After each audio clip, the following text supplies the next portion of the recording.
بسم الله والصلاة والسلام على رسول الله. هعرفكم في الفيديو ده تكلفة عمل أساسات لعمارة سكنية مساحتها 640 متر في التجمع الخامس بتاريخ النهاردة، وهعرفكم كمية الحديد اللي استخدمناها قد إيه وكلفتنا كام، كمية الخرسانة اللي صبناها قد إيه وكلفتنا كام، ومصنعية المقاول برضو كلفتنا كام. مبدئيا كده أساسات العمارة دي اتصممت على أساس إنها تتحمل او تشيل 5 ادوار. 5 ادوار دول عباره عن دور بدروم ودور ارضي وثلاث ادوار متكرر، وعندنا في نهايه العماره فوق غرف السطح.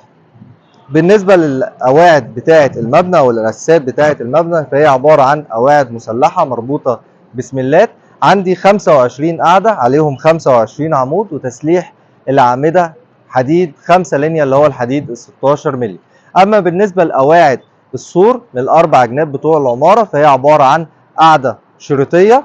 القاعده الشريطيه بتاعت السور الامامي عندي كبيره شويه وتسليحها اكتر شويه، لان هي جاي عليها حيطه خرسانه. بس بشكل عام حديد القواعد الشريطيه اللي شايله السور من الاربع جناب حديد 4 لينيا اللي هو الحديد ال 12 مللي، واعمده الاسوار وتسليح الحيطه الخرسانه اللي هي في الواجهه الاماميه اللي هي ريتيننج وول او الحائط الساند، برضو الاشاير بتاعته حديد 4 لينيا 12 مللي.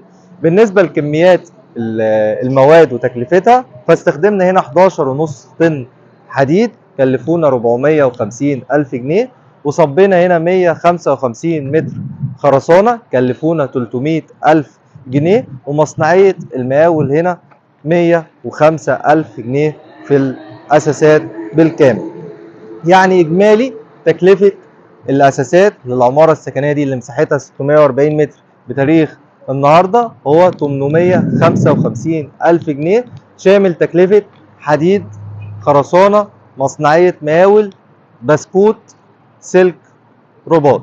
طبعا احنا فكينا القواعد الحمد لله النهارده لان احنا صابين من يومين، وبدانا المعالجه من يوم الصب، ومستمرين او مكملين في المعالجه بالرش بالميه زي ما انتم شايفين كده، وهنستمر بكده لمده ما تقلش عن 7 ايام. طبعا كل ما نزود كل ما هيكون افضل. ومعلومه برضو مهمه جدا، اجهاد الخرسانه اللي استخدمناها هنا اجهاد خرسانه 250 محتوى اسمنتي 350، لان طبعا دي بتفرق في سعر الخرسانه. والحديد اللي استخدمناه برضو حديد عز تشغيله الجديده اللي هي 500